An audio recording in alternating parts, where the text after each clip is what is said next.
and this might seem trivial to you because you've grown up with it or whatever, but I don't know this stuff. So, hogmanay, do you participate in hogmanay? Like, are there other events? Hogmanay. Hogmanay, aye.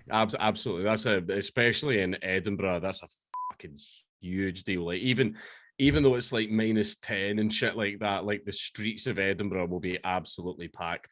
But then there's also another one as well. This obviously isn't as big as like Hogmanay, but it's Beltane, old Celtic festival and everything with the proper painted bodies, you know, sexual rhythmic dancing, chanting around a big fire. Basically, it's this old story of, you know, it's a winter. Winter is coming to impregnate the goddess who will give birth to spring. Like that. That's, you know, it's the end of winter. You know, winter's ending. It's the beginning of spring and the spring solstice, like type, you know, that sort of thing. That's not as huge, but still a pretty big deal in London as well. But as for like cultural stuff, I fucking love a Ceilidh. I love a Ceilidh. I will go to Ceilidhs all the time. I made sure to have a Ceilidh. What is Ceilidh? Is traditional Scottish dance. Right, okay. Well, basically, you get the accordions, you get the fiddles out, and it's just, and there's certain dances that you can do, and you learned it in school, and you always thought it was cringe and embarrassing whenever you learned it in school, where basically men would dance with women. You would dance in a circle in the middle. You would, if you look up Ceilidh dancing, it's so much fucking fun. You do need a couple of pints in you. Yeah. You do need a couple of pints in you. But we had a Ceilidh for our wedding, and we got Sargon up dancing the fucking Ceilidh dance. And do you want to know the thing is, right? Sargon was like, oh no, I'm not sure. He fucking learned the moves like that, and he was dancing with the rest of us. So that was brilliant. Yeah, I think it's kind of a rite of passage in a way, is that's where men used to meet women. We've lost these sort of folk traditions that brought us together to mate and to find wives. They don't do it anymore because of like safety reasons and stuff like that. But shit tons of the Ceilidh dances, at one point the man would have to pick up the woman. It was meant to be a display of strength. Yeah. And that's what it was supposed to be. And then there was meant to be some part where the fiddles were meant to hold, and the men would hold the women in the air, and the women would sit like waving their hands like as part of the dance. Yeah. But the whole point of the fiddles keeping going was the men were to show how long they could do it for. That was part of, because believe it or not, women naturally seek strength. You know, who would have thought, apart from literally millions of years of evolution. You know, that's I tailor my stuff to two different types of audiences, right? I have your standard audience, which my first ever show that kind of got a little bit popular was the one that I did for the BBC documentary at Comedy Unleashed. Now, the thing with that is I knew that was going to be a more mainstream, like normie crowd. So I tried to sort of make it a bit more regular, a bit, you know, bit more jokes that the average man in the street would like get and understand. Whereas the internet audience is a lot more esoteric. They're in a lot more jokes than the average man in the street is. So there's certain jokes that I would make for the internet audience instead of just a regular audience. So if I'm just going to go do a standard, like a bog standard comedy club, it'll be more mainstream jokes. But if it's like my internet audience, like if I'm doing a Sargon event or something like that, then I'll do like the more like esoteric internet stuff, because like, you know, Bill the Bricky 45 from down the road has absolutely no idea what a Pepe is. Right. So obviously I wouldn't incorporate any of that for us like a standard audience. But like with me, and I try my jokes out on my friends all the time. Right. And they get really annoyed, and they know it because I'll tell a joke but then keep going, and they realize right away, going like, stop testing your material out on me, you know. I'm like, what are you talking about, man? I'm just telling jokes, you know, we're just being friends here. And all that. But like that's what I'll usually do, is I try it on my friends. If they laugh, then I'll sort of go, all right, okay, maybe that'll work. But there's times where I've done shows, I've not bombed. I've not bombed yet. Yet. It will happen. It happens to everyone. Hopefully it does, though, because that's good experience anyway. It needs to happen. Yeah. But go on. Yeah, exactly. So basically, like, I've told jokes that haven't landed, though, which is like normal. That's even like mainstream audiences. How did that? I start laughing. Oh, right. Like I'm a nervous laugher, which is why I'm such a bad liar. Yeah. Because if I'm lying, I can't keep a straight face. I start smiling and I'm like, like that type of shit. I know, because I get nervous. I get Yeah, nervous and I start laughing. So see when the crowd doesn't laugh, I yeah, laugh instead. yeah. I know, I, man. I think that's a good mechanism, though, in terms of I do the same thing when something bad happens. My brain, whatever it is, you could call it a defense mechanism, but in the end of the day, that triggers positive emotion for people that are around you. You know what I mean? So Yeah, it sort of triggers a getting back. Like, say if you punish yourself, if you like stub your toe on a table, if you go you're an idiot, then what does that do to your psyche? You just started feeling like an idiot, right? But if you just go yeah. and you laugh at yourself, that's a great way to be. If that's Oh, your if it's whenever you go into like a potentially funny situation, even if it's if it's at your expense, like try and make it funnier. yes, yeah, Right, like because I had one of my friends like walk in on me when I was getting changed, like when we were on a trip there. Luckily, I had my boxers on, yeah, and he just came in and Pierre went like, "Oh, what the man?" Because he saw me in my boxers, and I started doing all these really weird sexually suggestive positions because I was wearing sheath underwear who wanted to sponsor me at one point. And I was like, this embarrassing moment was brought to you by the snug sheath underwear. And he's going, and he's like, mate, what the man? Like, try to run out the room. And oh shit, man. But like that could have been an embarrassingly awkward situation since I didn't really know the guy that well. But instead we made it funnier, and then it was funny for the both of us. and that's a good comedic rule actually that I've found as well is that it's the double down. So if you're in a Yeah. situation, anything that happens, if you get caught embarrassed, you double down and you reflect it back. You know what I mean? You just go even like if someone says, "Oh, you're gay" or whatever, you double the gayness. You know what I mean? And that makes it funny. I think that's just for let's say young men watching this video. It's a good comedic trick to always, I guess you learn it in school or whatnot. But Yeah. You're gonna get called gay a few times in school anyway. You know, people are bound to come up with a few comebacks. But yeah, no, there's even like for example, I was at a YouTuber's like night out, like the Scottish YouTuber's night out, and I was walking backwards, wasn't watching where I was going, hit a bollard and like fell, but like folded over the bollard and like landed like on my shoulders and then rolled backwards. And I got up and everyone was laughing. And my first thing was to look around for phones. And I went, did no one film that? No one caught that on video. And I'm like, literally a YouTuber's night out. yeah. And I completely eat shit and no one recorded it. And I was disappointed because I would have been like, I wouldn't have been like, delete that. I'd be like, send me that right now. I'm going to post it on my own Twitter. Oh, man, because like that's funny. That's a funny moment that would have been brilliant to share with everyone, even though it was at my expense. But it's funny. Falling over's funny. Yes, and also I think that's what's endearing, right? It makes you endearing to people, but I think that's almost one of our innovations. I think the sort of Anglo-Scot, I think comedy or stand-up really comes from us because this idea of being in a pub and taking the piss, it's an arena for that, whereas that doesn't exist on the continent. Oh, battle rapping came from us as well. Flighting, it was called, where poets used to stand on the tables drunk and then insult each other in verse. Yes. It's an as Anglo-Scottish well. virtue, I think. It's something that emerges here as a high in the hierarchy. We throw barbs at each other so our egos don't inflate.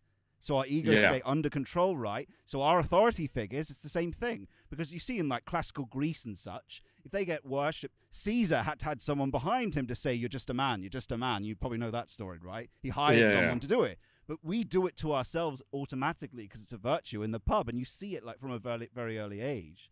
But I think it's because the big smug guy that thinks the sun shines out his arse. No one likes that guy.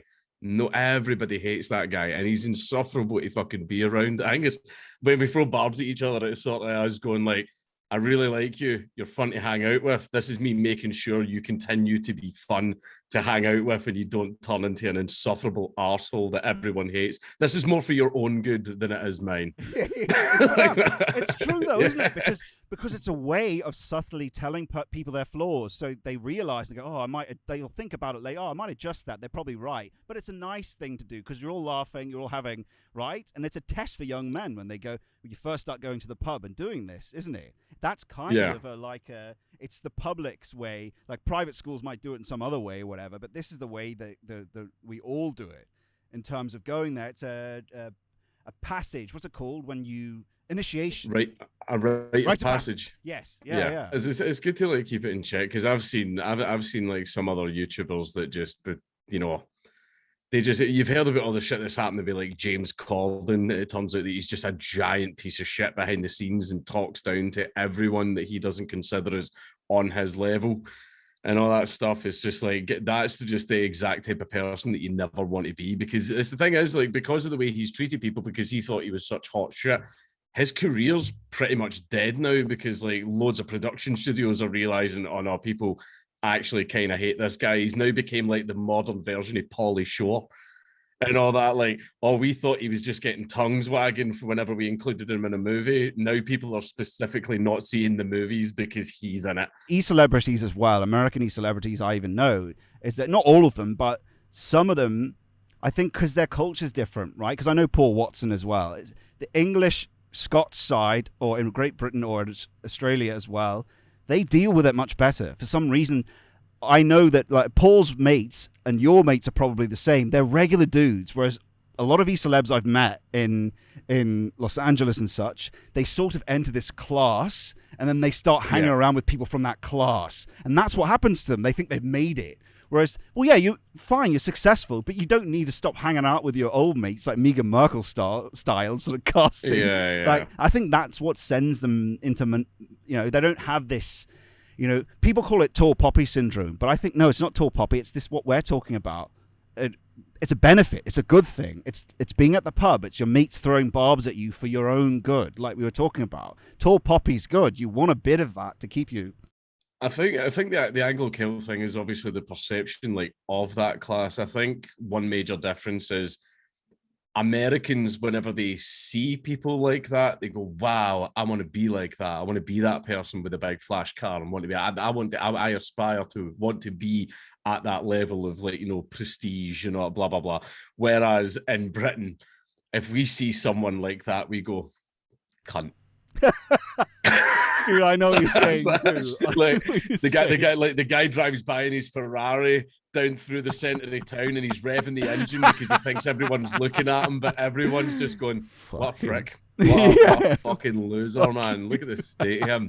And I think that's another perception in Britain as well, whereas you can get to the level of like Paul Joseph Watson or even PewDiePie, and PewDiePie's been here long enough to know the score. PewDiePie will never in a million years act like that, because immediately everyone in the country will fucking hate him. And that's why like Jake Paul and like Logan Paul and all that in America, they're fucking huge. They're massive. In Britain, think they're wankers. Yeah. I think it's a good thing though. I don't think it's sort of egalitarian. It's different. It's just saying we all have immortal souls, all right? Yeah. Yes, you're higher in the hierarchy or whatever. If you're, I don't think we disrespect people who are competent. We look at people that we like the king. Well, you might not, but I like the king. I think it's the case. If I don't care if someone like has a Ferrari, right? If they're driving it down the street and revving the engine and blasting their music really loud, so when they're going, "Look at my Ferrari," that's when it's like you're a prick. Now, I think we appreciate humility a hell of a lot more over here. Like, someone could be the smartest man in the world in the room, but he doesn't tell anyone that. He lets everybody else figure it out for himself, and that's when everyone might start turning around and go, "Wow, you're really smart," and everything. And everyone was able to figure that out on their own without this guy looking like an arsehole and reminding everyone. You know that term like might makes right? You've heard of that before. In America, it sort of became cash makes right. And that's sort of what's happened, isn't it? Whereas I think in England, it's more about, obviously the hierarchy's been corrupted in terms of, you know, the monarchical, you know, all of it. They corrupt the honor system and all that. But I still think we do respect the competence. We're like, this guy's mighty, but it's not about his cash. But if he's flaunting the cash, like if you saw a mighty person, you go, "I respect that guy." If he's reasonably humble, you go, I want to be like that guy. We still admire people. It's not like we want to cut those people down. That's not true at all. Yeah. But America, I think it's this billionaire worship. It's the worship of the dollar. But you could be completely incompetent and blow up and on YouTube or something. The shitty left-wing YouTubers that are blown up that are rich now. And what we're supposed to respect those people. But anyway, I'll throw it back to you. I think it's just because of Casey, like, I don't know why, but see how it's like aspiring to be that is like quite a common thing in America. I think that's why whenever you get guys that are making videos like, oh, we're going to take a tour of my $5 million house, and then you go in and it's a 1-bedroom because it's an LA or some shit like that, right? Yeah. And everyone, but they'll be showing off like their flash car and showing off like all this type of shit. And I think Americans watch that stuff and they're like, oh, I want to be like that. Yeah, teach me how to hustle. Let me get on that Sigma grind set and everything. I can't watch videos like that because I'm like, you're saying nothing of value. I don't. How is my life going to be improved right now by knowing where your tiles came from? They're from their Venetian tiles. I don't give a shit. Like, I'm sorry, that knowledge benefited my life in absolutely no way. So I don't watch that shit. But that's why I prefer other people that are actually saying things of substance. A guy could be sitting there with his garage behind him, full of all the most flash luxury cars. But if he's actually saying some interesting shit, then I'll watch his video.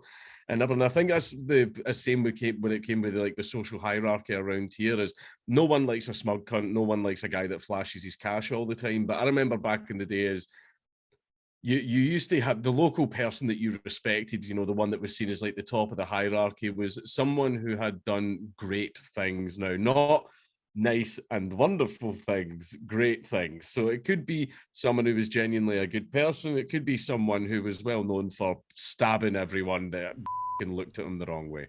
Yeah.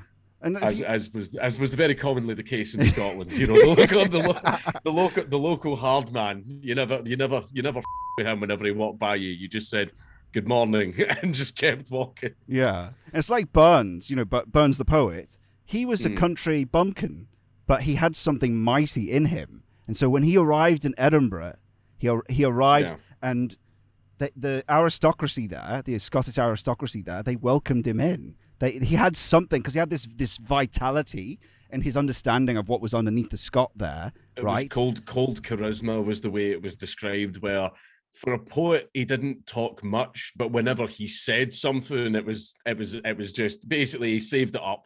He knew when he had to speak and he knew how to deliver like a killing blow in a conversation that would make everyone like perk up and everything. It was cold charisma. It was called. And isn't it true too? Is that you've got a very braggadocio person. If you talk too much, you reveal your weakness. You reveal that you're a fraud or whatever, right? And that's the trouble with people that are like that. But someone like him who had it and just waited and used it, you know, and then when it what's the term? I think there's a term. It's like it's if you don't have something worth saying, don't speak at all, or something like that. It's like it's good advice though. Is that I think, but he and it's recognized though. And once he had been established in Edinburgh, he was sort of worshipped by these people, and they were aristocrats, right? And that's always been the case. That we've always lifted in England too. There's always been a pathway to lift that person up, like the year monarchy. Upper class women are like basically poets back in the day were the rock stars of their time, right? But like Rabbie Burns' desk was filled with just letters full to the brim with lust from rich men's daughters, like all over the place. But one thing that was very funny and it was quite common as well is usually like these women would have suitors that actually wanted them and wanted to be with them and everything, but then the guy would find out she's writing love letters to Rabbie Burns. So basically the angry suitors would send like an angry, you bro, back off from my fucking girl, like letters to Rabbie Burns, and Rabbie Burns would just insult them in verse, but also send a copy to the women. Yeah, right. Wow. This basically like this guy says, I have to stop writing you. This is what I sent him back, and go, this was the guy's name. This is what he said. This is what I'm sending him back. Basically saying, you want to be a little bit of a bitch about it, I'm going to destroy your chances of ever being with this woman.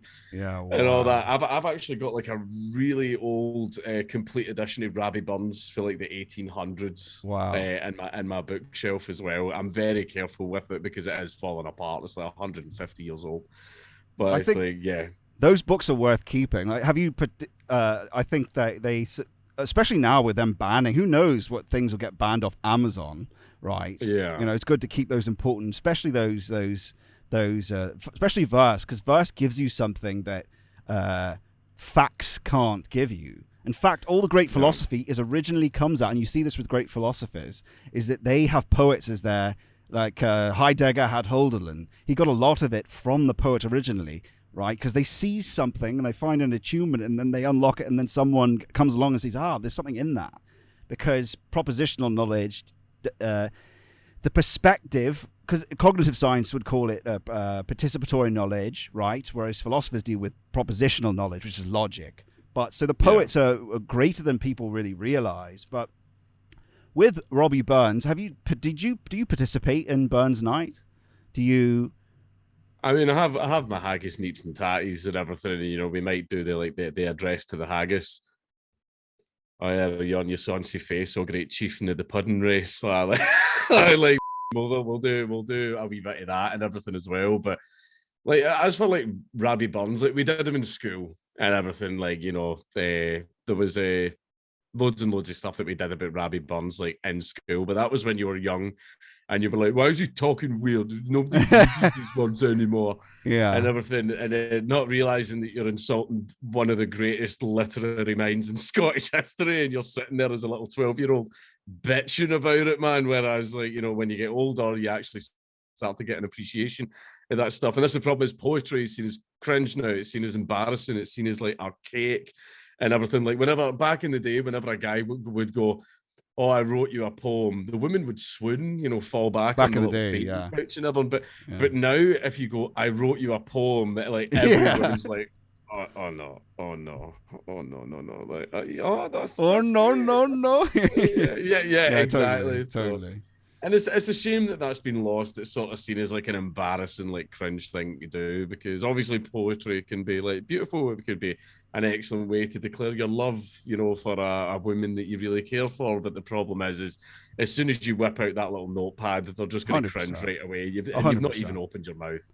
I honestly, I think when it comes to love or anything, you don't write them to people. I think that though what they can be used for, and you see this on Twitter, I follow a lot of people who write it in the sort of nationalist space, right? I think what they do, especially stuff like Robert Burns, is they're revealing things about the nation. And you're a Scottish nationalist, right? You need more, because what is it really fundamentally to be a nationalist? It's not really about the politics of it.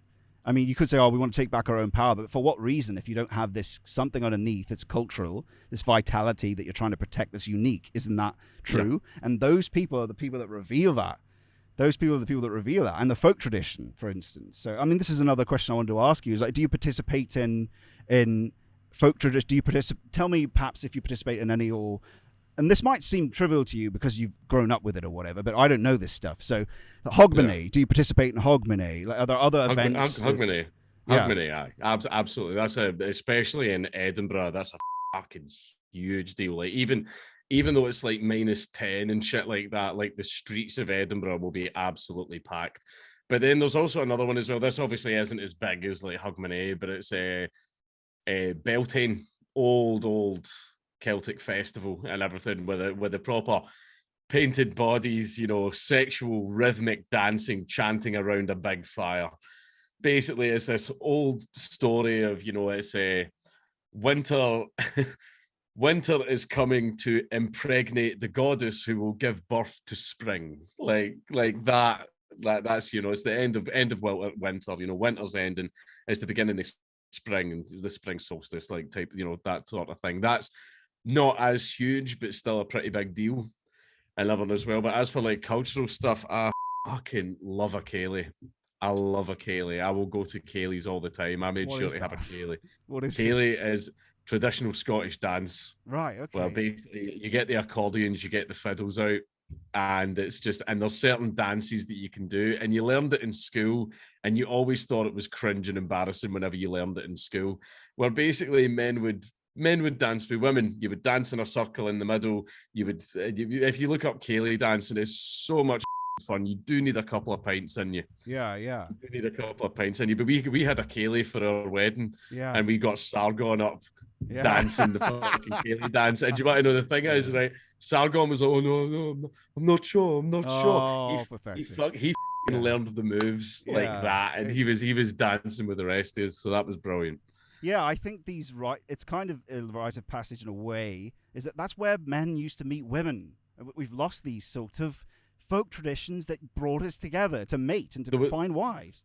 They don't do it anymore because of like safety reasons and stuff like that. But shit tons of the Ceilidh dances, at one point the man would have to pick up the woman. It was meant to be a display of strength. Yeah. And that's what it was supposed to be. And then there was meant to be some part where the fiddles were meant to hold, and the men would hold the women in the air, and the women would sit like waving their hands like as part of the dance. Yeah. But the whole point of the fiddles keeping going was the men would show how long they could do it for. That was part of, because believe it or not, women naturally seek strength. You know, who would have thought, apart from literally millions of years of evolution. You know, that's why when everyone goes like, oh, can you believe that women only want guys that are like 6'6" and like 30-inch biceps? Yeah, I completely believe that. They're literally programmed to go for that. Like, I'm doing, oh, it's so shallow. No, it's not. It's human nature. It's human nature. Same as we like the great big tits and the big plump posteriors. Like that's why we seek that out.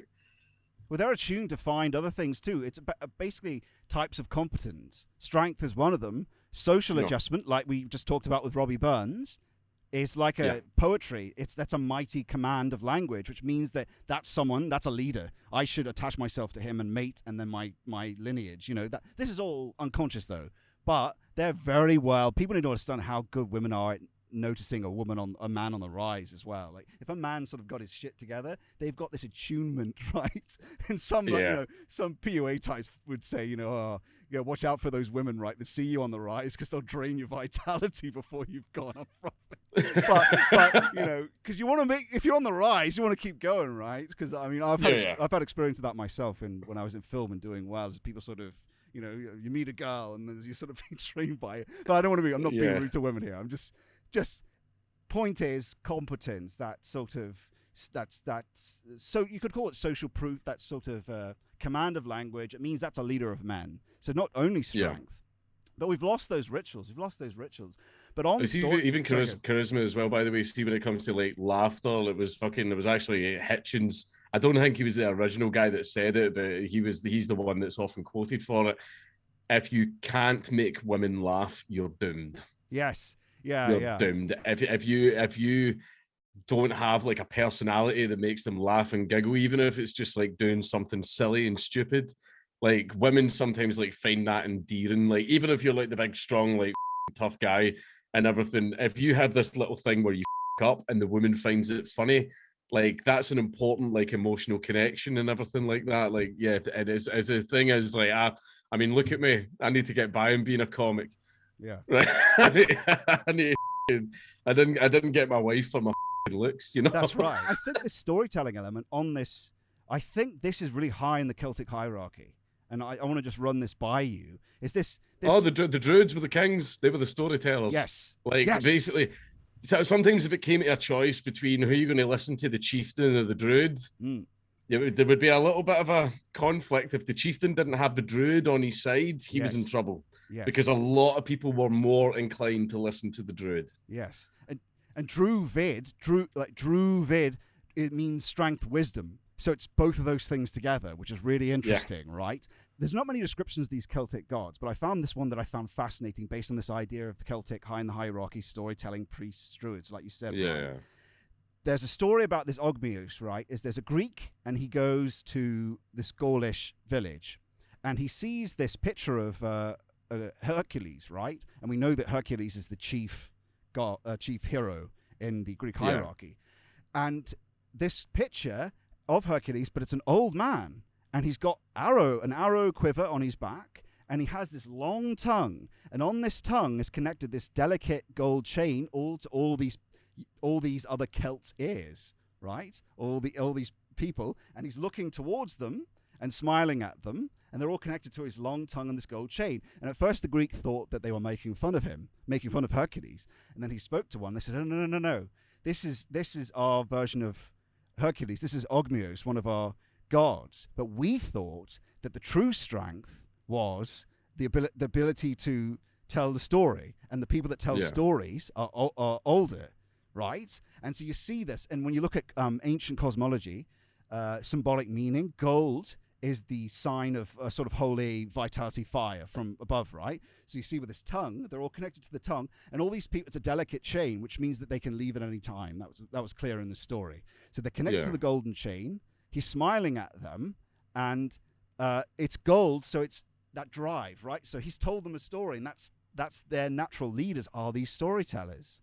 But what that means when you see that, because back then they were syncretists, Greeks and Romans, they always made sure, okay, that one's top of the hierarchy, so that's where we put this one. So we can tell from that this hero is really close to the top value. So rather than just strength might makes right, it seems to be that the Celtic, it's really strength and wisdom make right. It's the experience, the guy that can tell the story. And so when we go back to the Druids, like we talked about before, them being Druvid, that's strength, wisdom, that's kind of, they're connected to early on. And what's interesting about the Celts is because later on it splits off. The temporal authority, the strength, splits off the king, right? But the Celts were ruled essentially by the Druids. So there was united spiritual authority and temporal authority. And their symbol was the boar. And that's connected to the Hyperboreans, which is essentially this race of gods, which are connected to the Greeks, all the Indo-European, right? Because they all migrated down from the north. And so, but Hyperborean, people think that means Borean means north, but the Greeks lost the meaning of the word. It means boar, literally. Because the boar is the creature, it's sort of in the undergrowth, it's hidden, right? Like, and the sacred is always hidden. That's why it's the symbol of this authority. But Hyperborean is the overland of the boars, right? And so it's really significant, though, that I think the Druids weren't separated. The Druids were both. And you can also see it connected to the Celts, too, because the original name for Scotland was Caledonia, which is connected to Celt, Celt. And Great Caledonia was a big forest, and there's a close forest by which they put Boar Caledonia. So really, the Celts are the boar. It's I mean, this is a traditional thinker that talks about this, which his name is Rene Guan, which is worth reading. But isn't that interesting, though? Is it? So the Celts really are this boar. So what's important to the Celts is the spiritual authority. It's the storytelling. It seems to be that's what it is. It's the highest thing in the hierarchy, and that's what, again, we look at you. That's why someone like you is valued for, I think, it's the storytelling. It's the banter. The Scots are almost the best at the banter, right? It's the Irish are. You guys are known for it. In terms of, think about it, I think the Celts or the Irish have the highest amount of Nobel Prizes for novels, right? Yeah.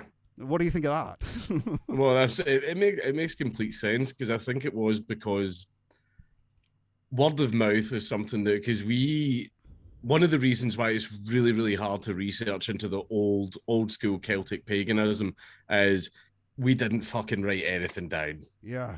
We didn't write anything down at all, and it was really difficult. We did our stone carvings and stuff like that, and we did have a language, but like a written language, but for some reason we just didn't write shit down. Everything was oratory, like, throughout the generations. But then the problem is like in Chinese whispers, the more and more you pass things down, they change, they morph, maybe they get a little bit different with the times and stuff like that.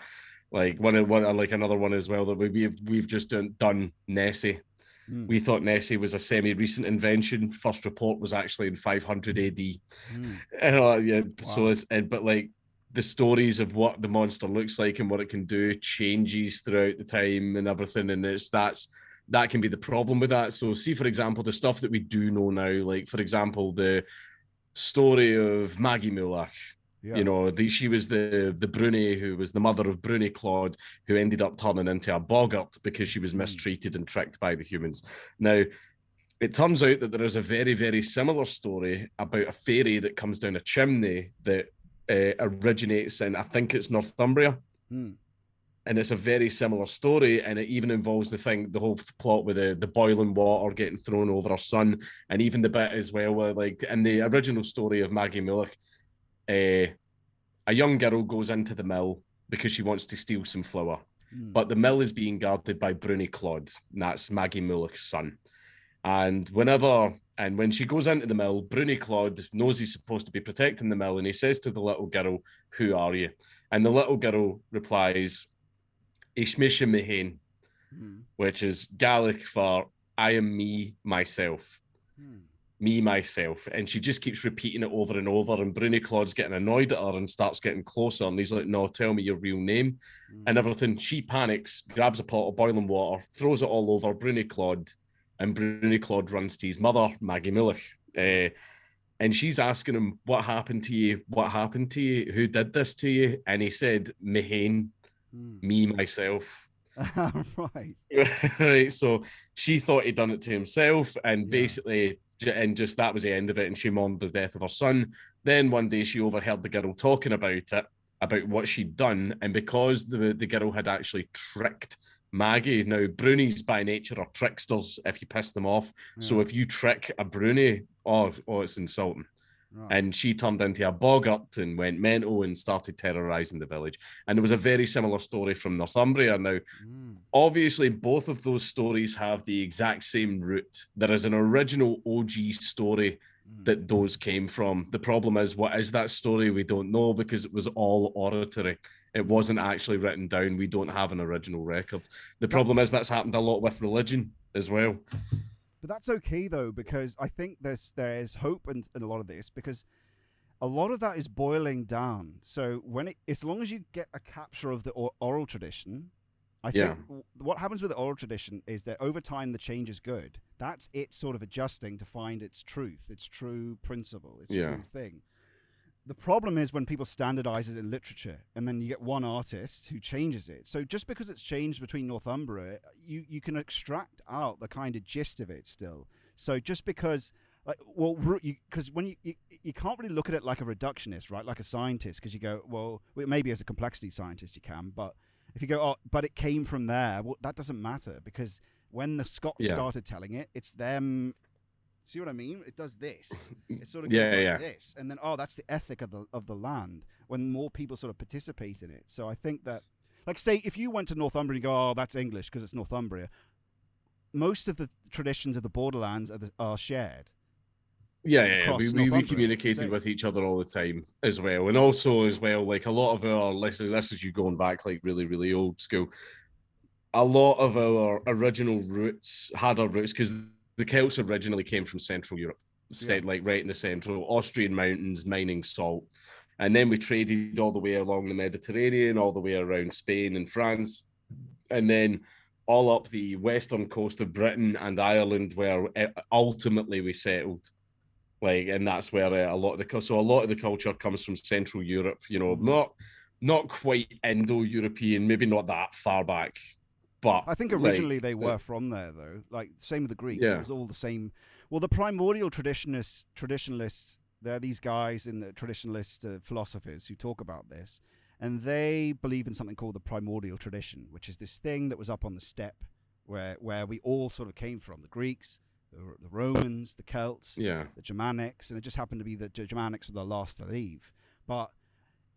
And also the Indians and the Syrians, right? They took a south path. So what they do is they actually use Indian tradition to compare them and sort of figure out what this primordial tradition was. And I think you can actually make inferences. So I don't think what I wanted to say about this is that don't think that these idiot Wiccans have sort of ruined it, or because I think you can use these traditionalist thinkers. I know what you mean. We'll talk about that after this. What I'm saying here, but. I think you can infer and work the stuff out and go, no, that's what was going on here, right? Just like I did earlier by saying, this is the value hierarchy. You can sort of figure it out, and not with the wishy-washy. I think the worst thing on earth is this wishy-washy Wiccanness, this new agey bullshit. No, you've got to go root tradition, hardcore. No, that's what it is. But I know it's just like when you see. Celtic paganism is a bit like the actual stuff is very hard to get into because of all these larpers that are going around, these little Tumblrites and everything where you're like, yes, I would like to hear about some of the ancient gods. Let me hear a tale about the Morrigan, the goddess of king's sovereignty and war and judgment, depending on where you're from. And then this nose piercing turns around to you and goes, amethysts are very strong right now because of Saturn's alignment. Shut up, you retard. Shut up, you idiot, man. Stop ruining it. And yeah, these are the same people that will turn around and yell at you about cultural appropriation, like because you dressed up as an Indian during Halloween and everything. And it's like, what the are you doing? Like that, man, with your little gay crystals and all this shit and your fucking dream catcher, which isn't even Wiccan, it's Native American. Man, like just weird Gnosticism. How do you feel about taking stuff from Irish and Welsh, because these all have the same roots? You know, King Arthur, these things are all important for Celtic. And because you can root this Ogmios god is quite easily connected in his pattern of action to this Ogma, who is this Irish one. So how do you feel about bringing that into your stories? Or are you just going to focus on Scottish? It's going to be like Celtic. So it will obviously be all like the Celtic nation. So obviously Scotland, Ireland, Wales and everything, you know, a bit of Brittany as well. There's that other one in Portugal, which I forget what it is. But they still have a lot of the old Celtic symbolism and everything that's like part of the culture. You know, they're fully aware of like, you know, where their roots lie and everything. And we still all traded and stuff like that. I still post that map of all those countries under one border, going the United Celtic Nations, and it's the old pic painted in the blue wood doing that. Oh, the meme. Yeah, I've seen that. Yeah. He's in the swamp, right? He's in the swamp. Yeah. I still love those old Roman historians that just write some of the most horrendous shit about the native Britons. Yeah, they're savage. And I'm like, man, they're disgusting people. They wallow in mud up to their necks. The men lay with other men. I saw one pig once, I'm not joking. And it's like, but Jesus Christ, are they hard to kill? And they don't, and he talks about that they don't well accept a ruler unless it's fair. That's what that's one of the rulers says. If it's fair, they're willing. If they're not, then they're the worst people to deal with ever. But if it's fair, they're willing. And this is why I always say we don't hate authority, especially when it's our authority, native authority. But we don't, across it all, it's when it's unfair and tyrannical, then we'll crush you and tear you down. But otherwise, no, we like the kings. We like the authority there. Who was it? It was a Roman general. It said, I think it was the one that finally managed to like conquer. Was it Antonine? I don't know if it was Antonine. Antonius? I don't know. I can't remember. But he basically said something along the lines of, they are truly the most ignorant people I have ever had the dissatisfaction of ruling and all that, because basically the Romans would come in and go, pay your taxes, and everyone would just go, no. And they were like, but you literally accepted him as your emperor. Yeah, but we didn't know what taxes were, so it kind of sounds like a you problem, Thaddeus. Like, so it was just shit like that. But I mean, I do kind of like that, like the fact that even though we were due on the chopping block for not paying our taxes, we just really didn't give a we were a nightmare. Especially if you pissed us off. I think that's how the Romans eventually learned, like, just don't piss them off. Because the Gauls, the Romans came down on the Gauls like very hard every single time. Whereas us, they kind of put the kid gloves on a little bit with us, and they were very nice and tried to appeal to our better nature. I mean, Caledonia, they just built a wall. They just went, okay, we've noticed that the further north you go, the more insane everyone is. And you know, the people living on the shores, they're actually kind of happy to come to like peace talks. And shit. Like the Celts don't actually have a word for peace. Oh right, really? That's hilarious. The only way we would stop killing each other is if we had other people to kill. But we had rules, like we sort of knew that all-out warfare where sending all the men to die was a bad mistake, because that could over your entire, you know, lineage for years to come. So what would happen is two opposing sides, 40 men each. The 40 men would duke it out. Whoever was the winner was the winner. And that was the way that we did it for like a very, very long time. There's actually quite a funny story about what came out of that. You've heard about the severed head. You've not. Oh, okay, I forget the names though. That's the problem. Who cares? I'll put them in text or something. Just tell the story. There was a ruler from way up in the north. I can't remember if he was from Shetland or Orkney, and he was at war with another clan. And I think he was called, what was his name? Ragnus the Black or something like that. I forget it right, but he was fighting with another chieftain from a southern clan, and they sort of did the whole, okay, 40 hours, 40 years, let's do this, right? And they met, they had a big fight, and I think the guy was literally called something like Herlord Bucktooth, Herlord the Bucktooth, because the guy had just two big, massive teeth. They had their great big fight. The guy beat the Bucktooth guy, and because we were headhunters, we cut the heads off and carried them on our belts and stuff like that, you know, just as a sort of, you know, basically, you're not going to a man who's walking around with 3 severed heads hanging from his belt, are you? So ended up, the guy was riding on his horse with the bucktooth head swinging at his side. While he was riding, obviously the heads would rot and they would go rancid and horrible after a while. While he was riding, the guy's 2 big buck teeth sank into his leg, right? And obviously this is a rotting severed head. The wound went septic and the guy died. Yeah. But then it started this big story of soldiers saying it wasn't just the head, like the teeth grazed his leg while they were riding. I seen the head biting and chomping on him, and he was fighting with the head, trying to get it off. And the story obviously started growing arms and legs and everything after that. And but it turns out that there is some truth in that, but it's most likely he was just riding. The teeth grazed his leg, because it's a rotten severed head. The wound went septic, and the guy died. Yeah, and I forget the names. I'll need to do a better retelling of that. I told that really crap. No, that was good. That was fine. That was fine. What I would take from that is that maybe that's some sort of, because I always think of stories like a spell, right? Is that if that story spreads, it's a kind of warning to not do that sort of thing, not to flaunt the. So think about it like adaptively. If that story spreads, I'm not sure. Humility. Humility again. Don't walk around with the heads of your enemies hanging around you.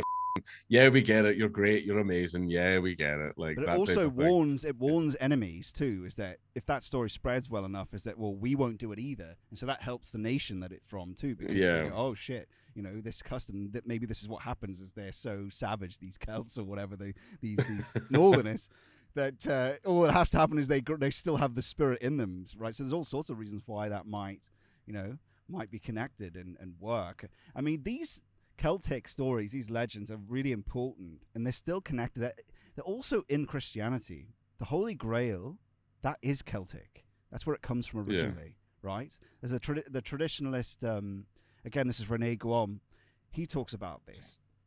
And what the Grail really is, it's this sort of, it's like the place of initiation. It's the cave, essentially, right? Because it's the holding thing. The Grail holds it's where, like, Christ's blood goes into it, right? But again, you see this in the Arthur legends before the cauldron that holds it. Just for me, and the Christian mythos, the Holy Grail is the chalice that Jesus drank from during the Last Supper. Yes, isn't it? Or have I got that wrong? Right, all right. No, that's right. But it comes from the Celts, though. That's where it comes from King Arthur originally, right? They're looking for this Holy Grail, but the Grail itself as a sacred symbol is Celtic. They get it from, because the people that invented the Arthur mythos were Christian, right? But they were the Britonic. They were the ones that settled the northern France. You know, the Celts that are still there now. They're the guys, and they're the guys that did it, right? So it's just really interesting to know that what this symbol really means. It's the place of initiation, right? So Christ's blood goes in it. But Christ's blood is his principle.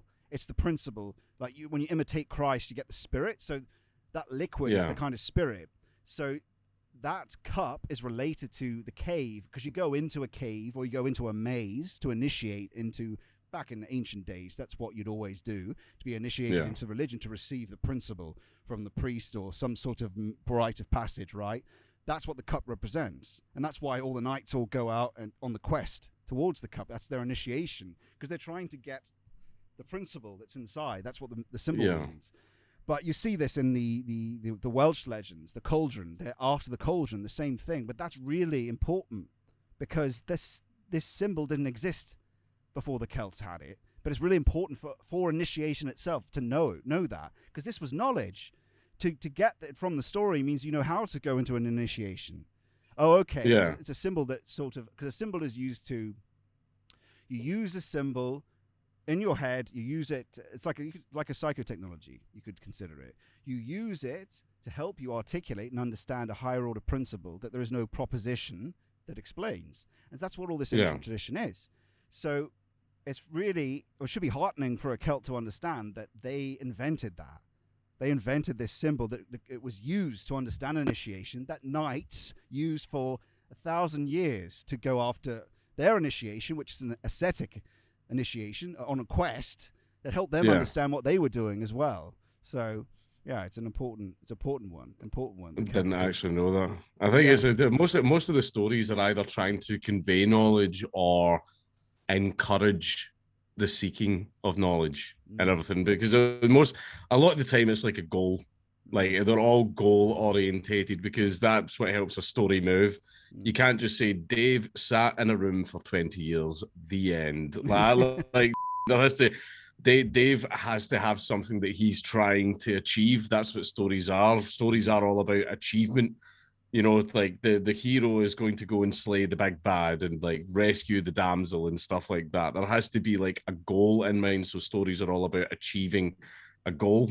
And that's why, obviously, see if at the end of it nothing's really achieved, then it's a shit story. You say you've got these boggards, all these stories you're going through. Those things, like we talked about last time, those things exist. Like they're in the what Jung called the pleroma, but transcendentalists would say, he psychologizes it, but that realm is between us. It's a real place, and you see it in dreams, right? So these daemons, Plato talked about this. They're called daemons, right? If you're a materialist, you could call it, I saw people in the comments saying, call it a thought form, right? A thought form or a meme complex. These things are still real. Like Robin Hood's still real. It's high in the value hierarchy, the Celtic value hierarchy, to have this strength, wisdom, to have this storytelling ability as the leadership of men. It's in you as a value. If I display it, you are attracted to me as a leader. Just like when you display it, if you're Celtic, right? So what does that mean? Yeah. What does that mean? There's something in you, isn't there? So you display a virtue. A virtue is a habituation of the associated practices that give you the pattern of action and skills that make you that storyteller, that druid, right? That's sort of, you do that, then you become a sort of virtue carrier. So there's two portions to this. There's the virtue bit, there's the value bit that's in all of us, right? So you've already got the pattern of this hero, let's say Robin Hood, in you. So you, Count Dankula, display these virtues of this god Ogmius as a storyteller, a druid. You've done all the practices that make you that sort of person.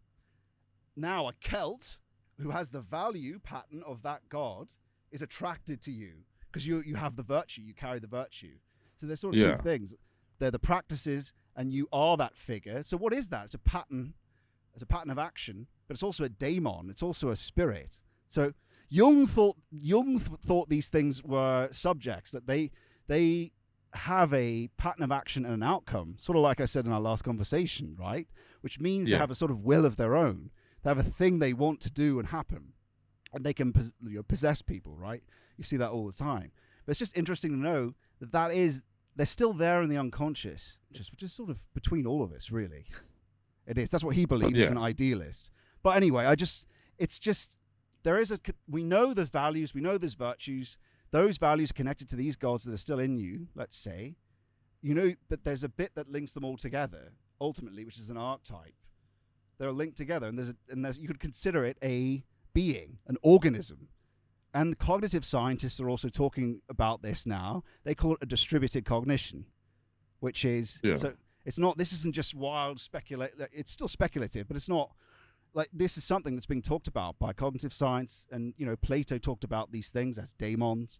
But it's just interesting to know that the work you're doing isn't just a story on a piece of paper. It's connected deeply to your people. It's connected deeply, and I do think that there is information that does actually get passed down, because there was one thing that I heard about right now. I think a lot of it stemmed from survival originally, that information getting passed down. What they done was one of the tests that they did was they took a bunch of baby chicks, baby like fresh hatched, they're just out the egg, and put them in a room, and they're using a projector to project shadows on the wall. So they hold up things like here's a shadow of a rabbit, here's a shadow of this, here's a shadow of that. And the chicks are looking at it, but they're not really doing anything.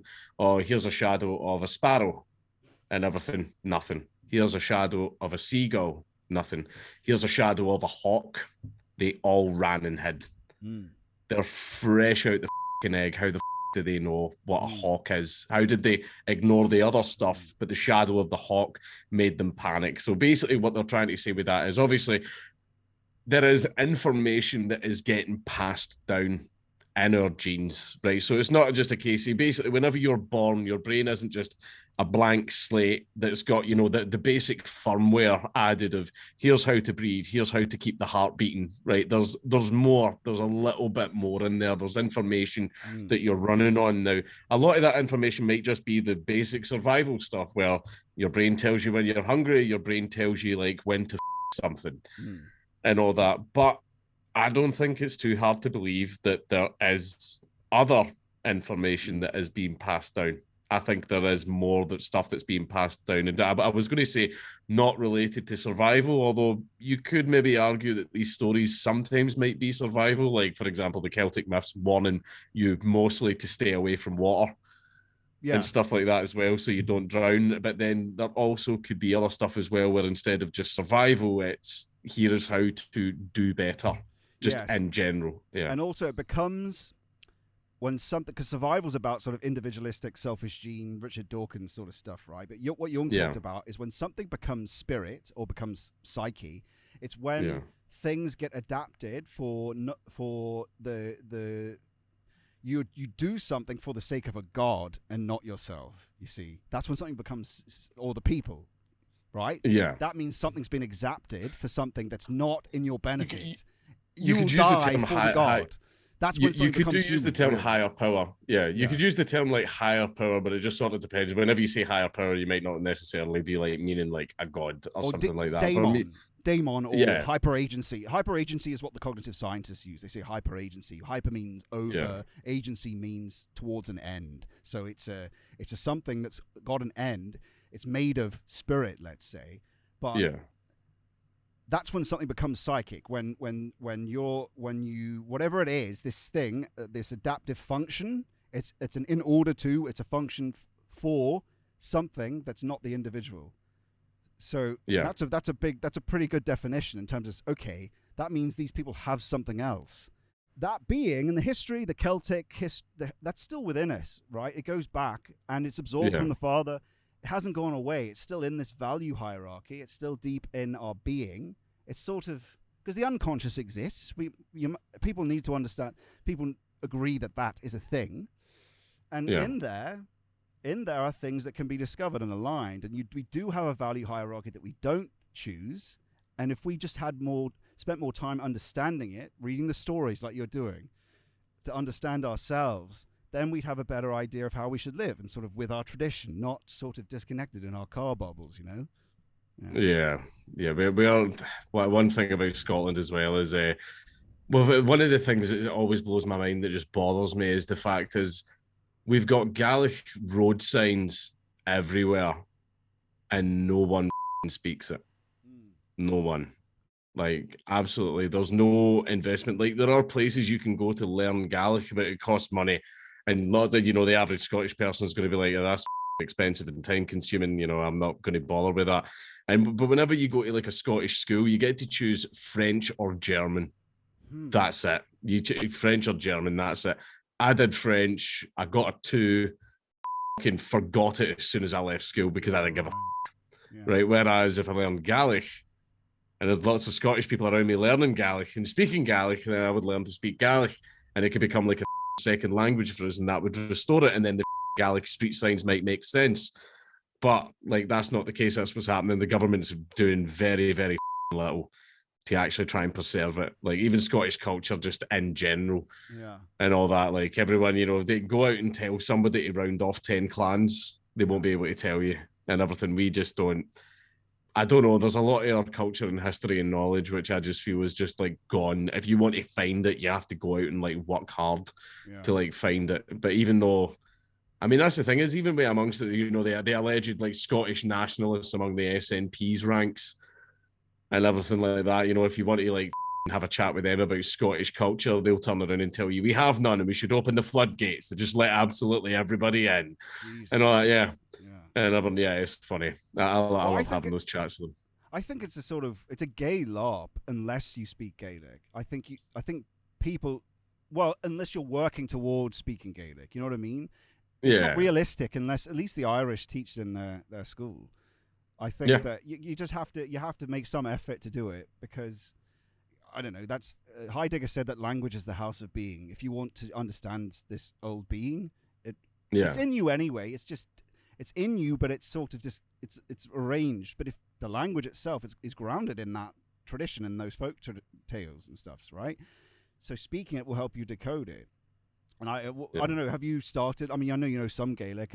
I think it's worth doing. It's very basic stuff. It was a lot of fun, but the problem is you need someone there that knows all the pronunciations, because one of the funniest things about Gaelic is you see when you're reading it, however it looks like you're supposed to pronounce the word, that's not how it's pronounced. Like not even close to how it's pronounced. And there's like a lot of complicated stuff where if a th, like a th, is after a vowel, it's pronounced ah instead, and it just gets complicated as so apparently like learning it vocally like is like a lot easier than trying to like actually read the stuff. You know, it's like the people that know how to speak Japanese but they've no idea how to read it. Well, how did you feel about the monarch's death and because I did a video on this, and firstly the first bit is, okay, when I saw Charles turn up in the Scottish Parliament, which is a disgrace of a building, and you would agree, I'm sure, modernist. It's a eyesore. Yeah, it's terrible. Yeah, it should be a traditional Scottish, full-on Scottish. Use the old Parliament, whatever. So he walks into this place, right, and he's in his kilt, and it cuts to Sturgeon and these penguin suits. Like, what are you doing? And then he goes into the Scottish Parliament building with his heralds, and he's in his kilt, and all his Scots Archer unit are in their Scottish garb and stuff, and none of these parliamentarians are wearing kilts. It's like, what the hell is this place? These people are not Scots. This is bullshit. This party of hers is right? Like, what's going on? So there's that bit, and then the next bit of the question is, how did you feel about Sturgeon going there? This is apparently a nationalist. If she so believes it, that's her conviction. She's there. She's signing the agreements. She's doing the bow and stuff. Why isn't she there in protest?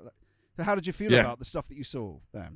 I don't know. It's just like for someone that wants to like completely break away from the royal family, like she is pretty bitched by them. But see, this the thing is like, and this was quite a divisive talking point in Scotland. You know, the passing away of old Her Madge, where some people were going, "Excellent, good riddance." The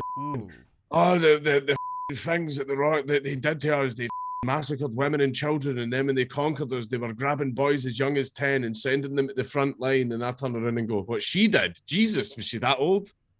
Holy shit, man. I didn't realize that she was there for the first Jacobite rebellion 300 years ago, man. Jesus, man. I mean, she looked good for being 340 odd years old, but it's a case of see that sins of the father shit. I don't believe in any of that. Now, if Queen Lizzie herself, for example, ordered the Glencoe massacre like William of Orange did, then I would be like, okay, that bitch, rot in the ground, you know, burn in hell.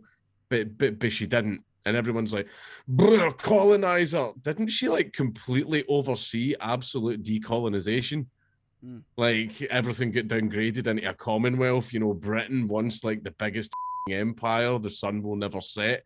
All of that was gone under her rule. If anything, she undone the hundreds of years of colonization, and people were still going, good riddance, die, bitch. And it's like, okay, well, I think if literally essentially getting rid of the entire British Empire wasn't enough to make up for it, then nothing will. So we should just do it again. Yeah, you know, we've came this far. You know, it's like running from the police in America. You already know you're getting a life sentence. Might as well carjack someone and try and make an escape, you know? That, man. But yeah, so see, when it came to like the monarchy, like me personally, when the Queen died, you know, not my monarch personally, but I'm not going to take joy in her dying. Like, what did she do to me? She didn't do anything. Like, her ancestors did, and if I ever get to meet them, I'll be pissed at them. Would you want a Robert the Bruce though? Wouldn't you? Surely you'd want why would you wouldn't want some stupid republic? No. Surely. Oh God, no. Have you not seen the current heir to the Scottish throne? What? To the Okay. line of Stuarts. I don't know who it is, but I'm sure there's He's a prince from Liechtenstein, and he looks Right. like someone that you would stuff into a locker. He wouldn't command respect here. But I just mean, okay, some ancestral Scot. Forget who's in current in line. I just mean, Yeah. I mean a William Wallace, someone that has a long history and ancestry, being a ceremonial a king. Wouldn't you want that? Yeah. I mean, it's traditionally Scotch to have a king. Why wouldn't you want that? Like, why would you want to be some gay republic who has some president? I don't know, man. I would definitely wouldn't want traditional. us to be a democracy. I would prefer a monarchy to a democracy. Right. Okay. Because the king's in that job for life. He's in that job for life. He has a vested interest in making sure that things are going very well, because kings that turn into tyrants that tended not to last very long. Yes. You know, someone would get a little knife to the jugular in his sleep. You know, when you start pissing off everyone all around you, that can be a problem. But under democracy, you're a custodian for 4 years and then you're off. You don't give a about what damage you do during your 4 years. Like, you're a custodian. You're not a leader.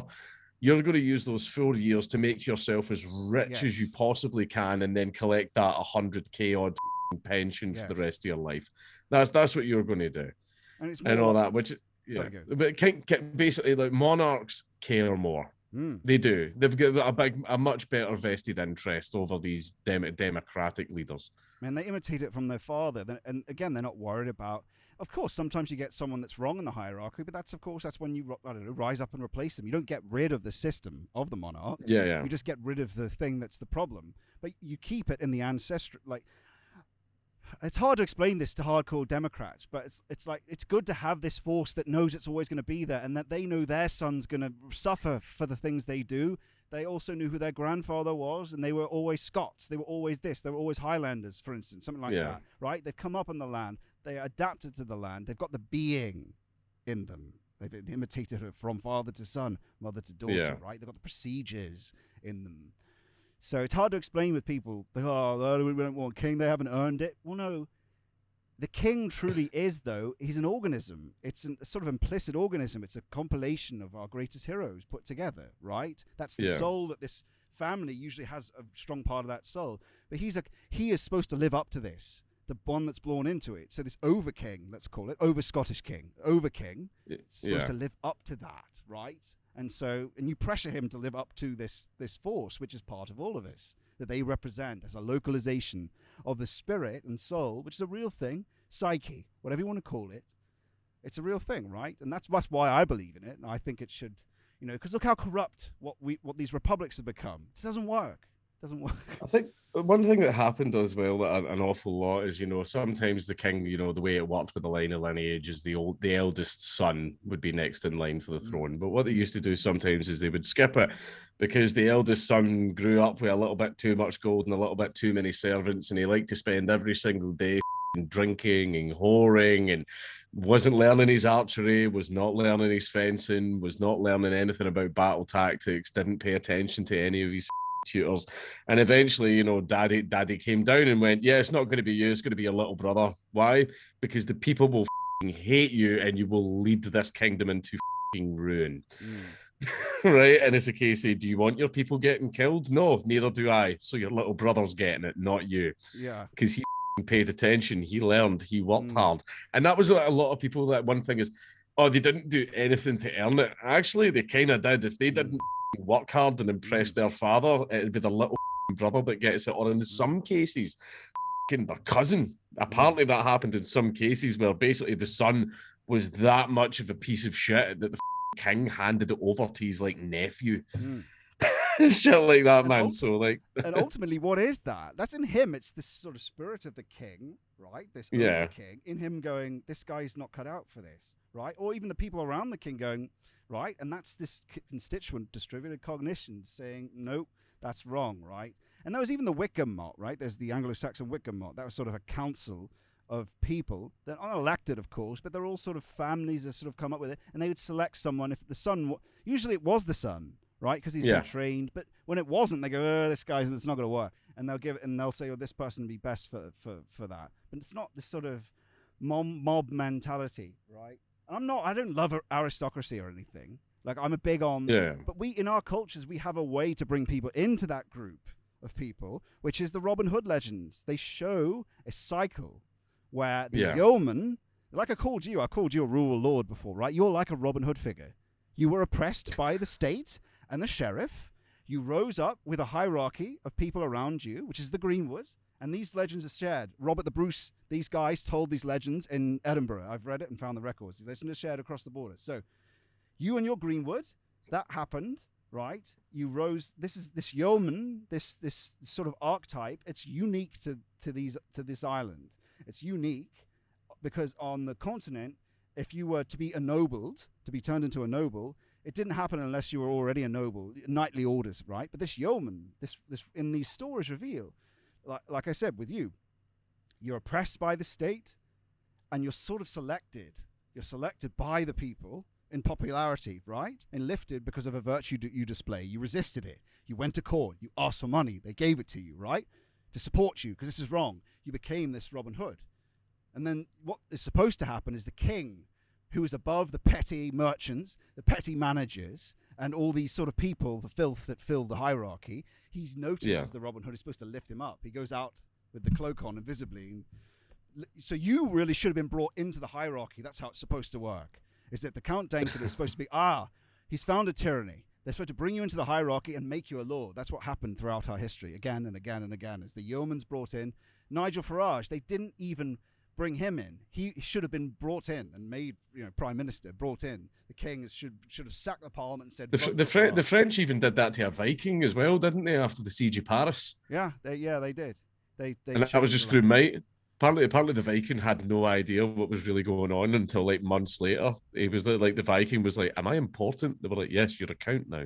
Yeah. That's very Roman. The Romans were clever like that. Is when their borders were invaded, they would go, we'll just make them Roman, we'll pay them money, and then they'll be our new border guards. That's what they used to do. But anyway, that's brilliant. But I don't want to keep you any longer, man. You're probably about bedtime. But I guess the last thing maybe you might want to talk a bit more about your rising business, just as a last thing, about because you've got a lot of staff now, right? How's life changed by now having to be a leader of men and arrange things and because do you still get time to do comedy? Are you thinking about doing more comedy on the channel? How do they participate in videos and comedy and jokes and just being a leader of men, and how do you recruit them? Who are they? Are they your friends? Yeah, anyway. They are my friends. So we're all people that I knew first, because I've seen lots of people make the mistakes where they bring a stranger in, and in some cases the stranger's actually wearing a hidden camera and all that shit. So that's why I was like, strictly only people that I know.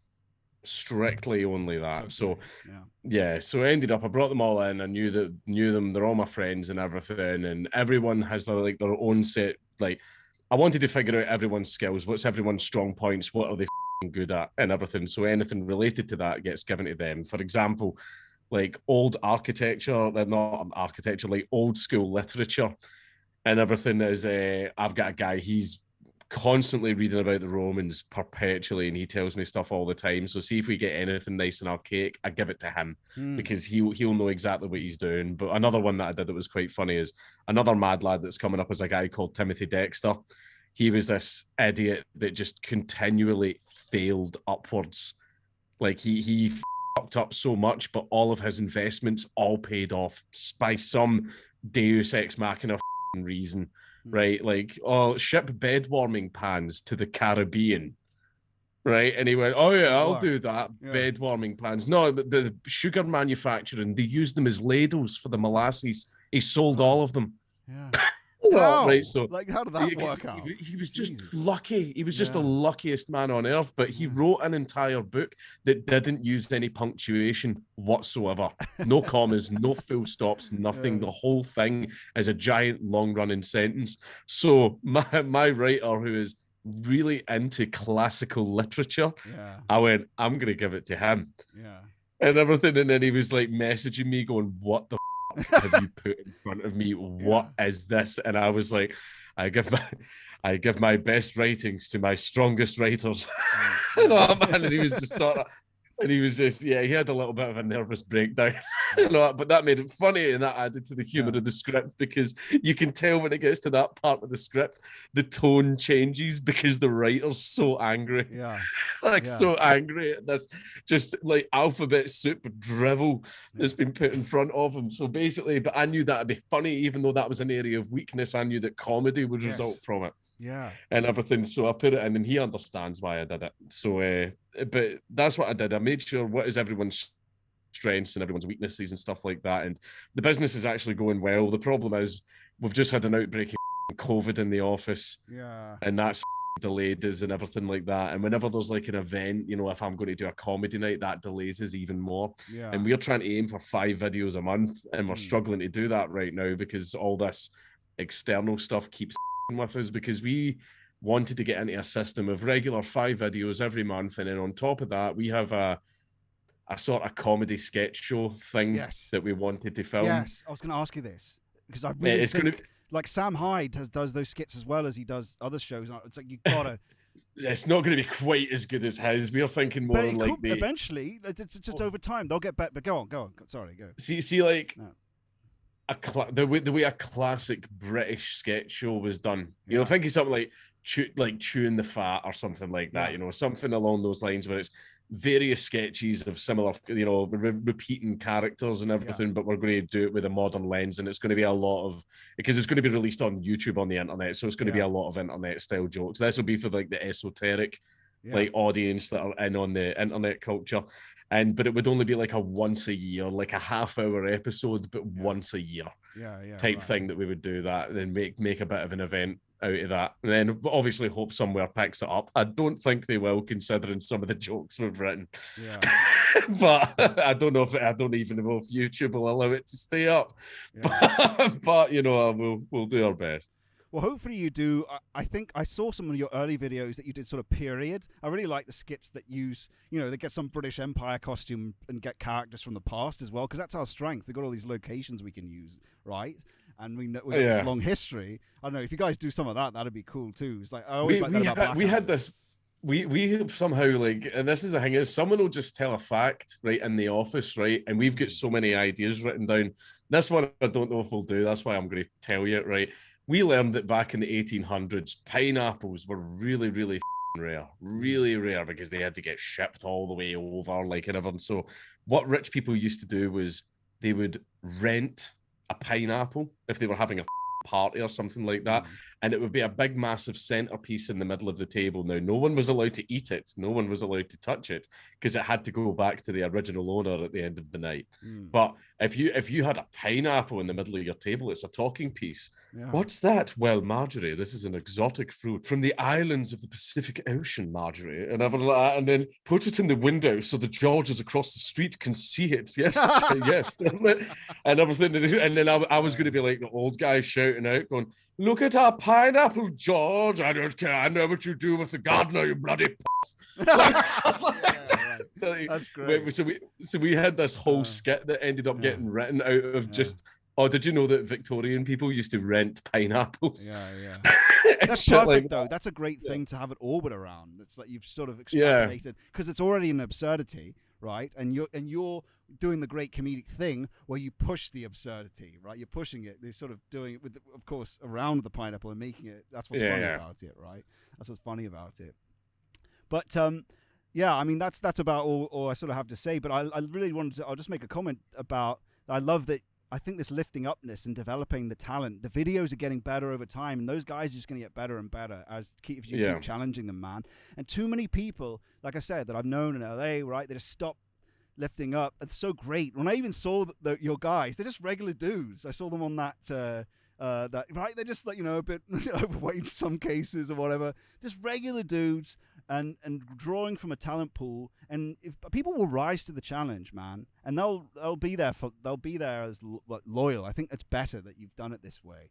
Problem is, a few of the boys haven't been in any creative type roles at all, and everything. And then and this is the thing that I found, like, I noticed with all of them, like, these guys they've done all the shit. One of them used to be a bouncer like me. One of them used to full shelves in Asda. One of them used to work in a factory where he was performing like the same action for like 9 hours a day, 5 days a week and shit. But now that they're all in like a creative role, and sometimes I always tell them, whenever you're writing a script, like, you're not writing a university dissertation, like, you're not being robotic. Write the script like you're in the pub, you've had 3 pints, and you're telling your friend a story. Perfect. Like, and I tell them all to do that, and that's the scripts always work out 100 times better. Like, write it like you're talking to your friend.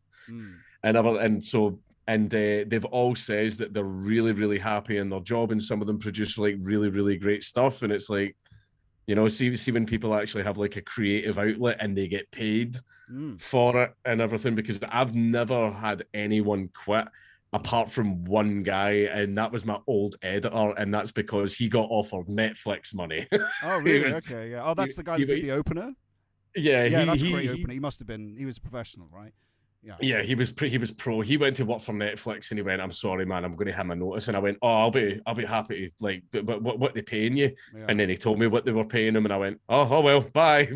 Sorry, man, I can't compete with that Netflix money. You know, best of luck to you. And so whoever's your new guy has already gotten as good. Like, he's, and you know, I've seen the cuts more sharp. Like, the comedy cuts have gotten better. Like, they're more like, because you got to get it right at the right moment. You know, they do the zoom ins to your face at the perfect moment. Like, if you don't get them perfect, that's all him. He chooses that. I don't. Sometimes I might guide a little bit when I go, "This is like a rough idea of what I want."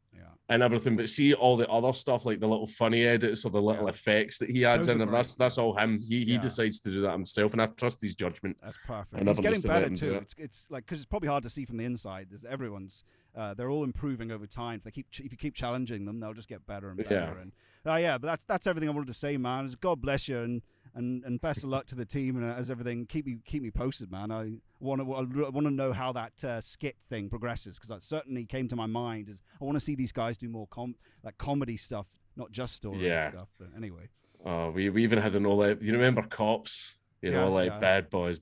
We had a whole episode of that, but it was going to be like in Scotland. Yeah, savage. And all that. But it was going to be in a future independent Scotland, and it was going to be a Labour SNP coalition. Yeah, but it's going to be like a safe and inclusive place for everyone, you know, except Jews. But we don't talk about that. The spicy stuff. We had to get Labour on side somehow. Dude.